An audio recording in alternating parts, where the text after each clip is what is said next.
गिबियावनो आङो खुलुमग्रोबाय जोंनि रायजोफोरखौ बेनिफ्राय दा दिनैनि जेनाखि जोंनि बे प्रेस मिटआ आङो मोनसे दैदेनगिरि बा लिडारनि सोमोन्दै आङो बुंनो सानदों। दिनै जोंनि बर' हालामनि जेनाखि दैदेनगिरि बा बिटिआरनि जेनाखि दैदेनगिरि बा जोंनि जाथिनि जेनाखि दैदेनगिरि दा बे बर'नि जेनाखि दैदेनगिरि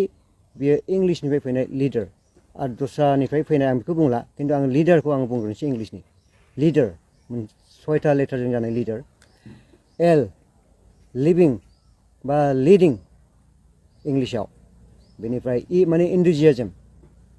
ए माने एटिटिउड डि माने डेइलि इ माने एग्जाम्पल आर माने रिलेशनशिप दा बुंनो थाङोब्ला लिडार माने एखेबारे गुदियावनो जों एखेबारे ओरैबायदि जों मोनसे गोथां मोजां दैदेननाय बेनिफ्राय इन्थुजियाजम माने जोङो हाबिला बा मोनसे एखेबारे मोजां मावनाय जोंनि जेनाखि एखेबारे इनारजेटिक मोनसे दर्शन थानाय भिजन थानाय बेनिफ्राय मा एटिटिउड माने आखल आखु बेनिफ्राय डेइलि सानफ्रोमबो दिया इ माने एग्जाम्पल उदाहरन बा उपमा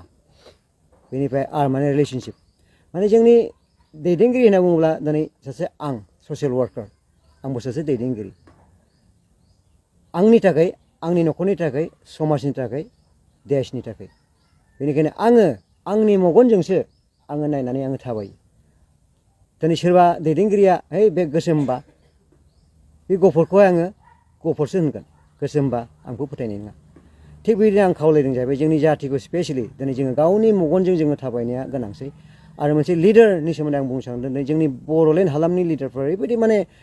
आङो दुखु मोनदों आरो एसे जोंनि दैदेनगिरिखौ आं बुंनोसै गाज्रि मोननो नाङा दिनै जोंनि एमपि बा एमएलए इएम जोंनि फांसनफ्राव जोंनि मिटिंफ्राव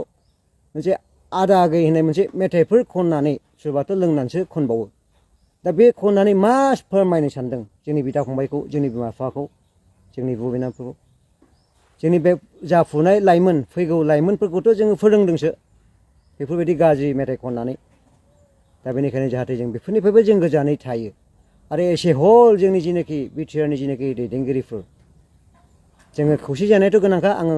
थांनाय बिथांनि सायाव बुंनांगौब्ला बहुद गोलाव बाथ्रा दं आं दा गुसुङैल' बुंनोसै जेनाखि साउथ आफ्रिकानि नेलसन मान्डेला बियो फ्रिडम फाइटार जोंनि डियार नाब्ला सार बादिमोन बियो 25 बोसोर जेलाव थानांदों बिनि गेजेराव बेसेबां मोजां गाज्रि जालांदों जि बुस्थुआ जाथावा जोंनि मोन्थाइखौ नागिरनायाव गाज्रिया जाफाखायो बे जोंनि दाय नङा दा जोंनाबो बेबायदि जादों जोंनि दैमारिनि जिबनाव नाथाय बे नेलसन मान्डेलाया 27 बोसोरनि उनाव बेखौ बख'नानै पिस एग्रिमेन्ट खालामनानै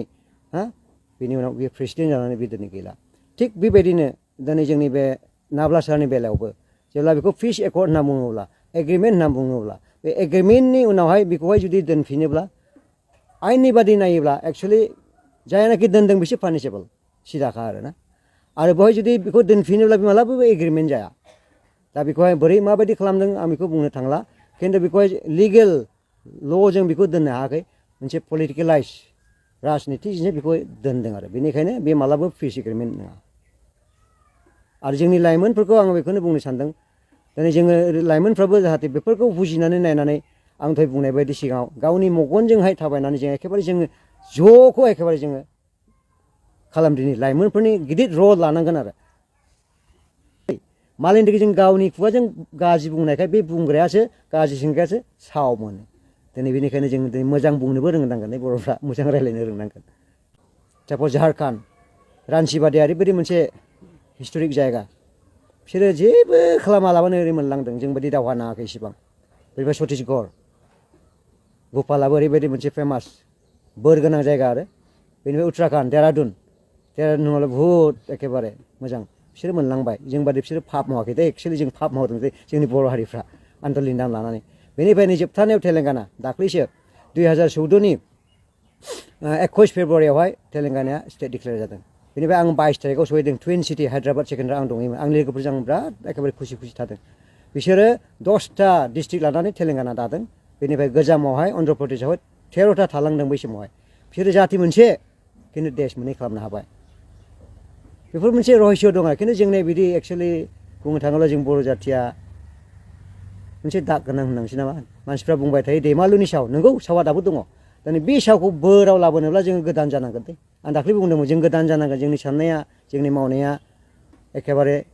गोजौनिखौथ' जों गिखाया जोंनि जाथिया गियाथ' आं दा जोबथानायाव आं बुंबावनोसै मोनसे आं एसेबां गोबाव बुंनाय नंला बे मबाइलखौहाय एक्सपार्टफ्रा मोनथाम भागाव रानदों आं बेखौ बुंनाय नंला बे आंनि टपिक नङा नाथाय मानसिखौ आङो मोनब्रै भागाव आं राननोसै एक नाम्बारावहाय आङो पलिटिशियान ग्रुप राजनितिकनि ग्रुप 2 नाम्बाराव हलिउड बलिउड अके बेनिफ्राय 3 नाम्बारावहाय जोंनि मा होनना बुङो बिजनेसफोरनि ग्रुप बेनिफ्राय 4 नाम्बारावहाय धोरोमनि ग्रुप धोरोमियाफोर दिनै बे जोंनि धोरोमियाफोरनि मावनाया दस्रा धोरोमगुरुफोरनि मावनाया दस्रा पलिटिशियाननि मावनायफ्रा दस्रा बे हलिउड बलिउड बिसोरनि दस्रा बेनिफ्राय बिजनेसनि दस्रा दा दिनै जोंनि गोबांथार रमान्टिक जुदि जोंनि दैदेनगिरिफ्राबो जुदि हलिउड बलिउडजों जुदि लोब्बा लायोब्ला जों समाज सिबिनायाव जों उसुबिदा जायो दा बे केटेगरिखौ आं एसे बुंबावबाय दा बेनिखायनो जों फै सिन्था खालामनि बिसेसके जों गोथौआव थांला दस्रानिखौ जोंनि जाथिनिखौ जोंनि न'खरनिखौ जोङो साननि आङो बार आं बुंगोन आरो बुंबाय थागोन जोङो गोदान जानो गोनां बावगारनानै आरो आं खावलायबावनोसै जोंनि जेनाखि कमेन्टफ्राव प्लिज गाज्रि दाबुं मोजां साबायस दाहोन बेखौ नांजाया खिन्थु एखेबारे जि बुस्थुखौ बुङोब्ला नोंबो बोर मोननाय नङा रावबो नोंखौ मोजां मोननाय नङा बेनिखायनो गाज्रि कमेन्टखौ दाहो आं बेखौ खावलायबाय जोंनि कमेन्ट होग्राफोरखौ आङो बे जोंनि जेनाखि टक फ्रेश मिट आं बेहायनो दोनथ'नो सानबाय आरो आंनि गोसो गोरबोनिफ्राय आं बेखौनो खावलायबावबाय गासैबो जाथिखौ जोङो जाथिया दिनै ज' जानो गोनां गावखौहाय जों सेक्रिफाइस खालामनानै मालायनिखौ जों मोजां मोननानै आरो बाथ्रा बुंसे गोसोखांबावबाय एक्सुवेलि बे हाथियार हान्जा जादोंना जायाखै आंखौ बुंनो थांनाय नङा आरो बे जादोंब्लाथ' बे जानाङामोन दा जाहोना जाहैबाय जोंनि जेनाखि मोन्थाय जोंनि एखेबारे लेन्ड बेनि थाखायहाय साननानै बेफोरबायदि खालामदोंबो बेयो भुल जागोन जोंनि खर'खौसो जों दिनैहाय बेनो जाहैबाय जोङो ज' जानायसो जोंनि खर'खौ बाहायनांगोन आरो जोंनि जिनाखि मोन्थाय बे मोन्थायखौथ' जों मोननांगोन आरो जोङो मानो मोनाखै आं बेखौबो आं एसे बुंनोसै नामा जेब्लानाखि जोङो नागालेण्ड एकर्डखौ जोङो नायो 1963 1 डिसेम्बरावहाय नागालेण्डआ एकर्ड जादों बे समावहाय नागाफ्रा 17टा मेजर ट्राइब आंगामि सेमा आव बेबायदि लथा बेबायदि गोबां दं दिनै गाबोन 25निफ्राय 27टा दस्राफ्राबो हाबफाबाय नागावहाय आरो दा बिसोर गासैबो जाथिजोंसो नागा जानो हादों दिनै गोबां मानसिफोर दिनै क्राइटेरिया गैया होनदों बड'नि थाखाय नंगौ एक्सुवेलि जोङो बर' हिसाबै बा बड' हिसाबै बै समावबो जोङो दस्राजों जोङो जों जानो हायाखै साप'ज जोंहा माबा दङ नै कासारि डिमासा दङ सन'वाल दङ राभा गार बेफोर गासैबो जोंनि बड'नि जन'गोष्ठी आरो नैबे बुस्थुनि थाखायनो जोंनि उपेन्द्रनाथनाबो सिगां न' हमलेण्ड न' रेस्ट आंबो होननो मोनदों न' हमलेण्ड न' रेस्ट जों होनदोंमोन बिनि उनावसो न' बड'लेण्ड जादों दा बेफोरखौ जुदि नायोब्ला जों बेखौ जुदि बानायफिननांगौआ बुहुद गोब्राब आरो दा बेनिखायनो माखासे मानसिफ्रा क्राइटेरिया गैया होननानै बुङो दा बेनिखायनो जों माब्रैब्ला जों बेखौ जोङो मोनसे जोंनि जेनाखि मोन्थाय बेखौ जों मोननो हागोन माब्रैब्ला बेखौ जों साननो गोनां बे बिटिसिनि जेनाखि एग्रिमेन्टखौथ' आङो गाज्रिनो बुंगोन आं बेयावनो चेप्टार क्ल'ज खालामगोन आं रायज्लायनो गोसो गैया आरो जानांगौ ओरैबायदि जानांगौमोन बिएससि जाबाय बिटिसि जाबाय लास्ट एखेबारे माने कमप्लिट फुल फ्लेजेड जानांगौमोन आरो नमसा बिसो आरो खिन्थु बेखौ जों जानो हायाखिसै बेनिखायनो आं गोजोननाय गैया आरो थोंजों बाथ्राजों नोंथाङा भिसि कर्टआव गोजोननाय गैया भिसि कर्टआव गोजोननाय गैया बे एखेबारे भिसि कर्ट नङा बेयो बेफोरथ' जोंनि मोनसे मा बुङो जोंनि एखेबारे गावनि जेनाखि नंखायखौसो जों फोरमायना लानाय जों जेसेखि बिदि बुङा मानो गावजों गाव जेबो लाब गैया आरो दा बेनिखायनो आं दहाय जेरैबायदि बुंदों लिडार्सनि खोथा एखेबारे लिडार्स बे 6टा जेनाखि लेटार दं बे लिडार्सनि एब्रिभिएसन ओरैबायदि मोजांखा माने जों लिडारफ्रा ओरैबायदि जानांगौ एखेबारे गोथां एखेबारे बेनिफ्राय मा होनो हाबिला मोजांनि थाखाय जोंनि आखल आखुजों बेनिफ्राय दैलि जोंनि जिबनाव उदाहरन उपमा सोमोन्दोआव नैबे लिडार्सआवनो जों गोथौवै जुदि सिन्था खालामोब्ला जोंनि बे साइक'लजिजों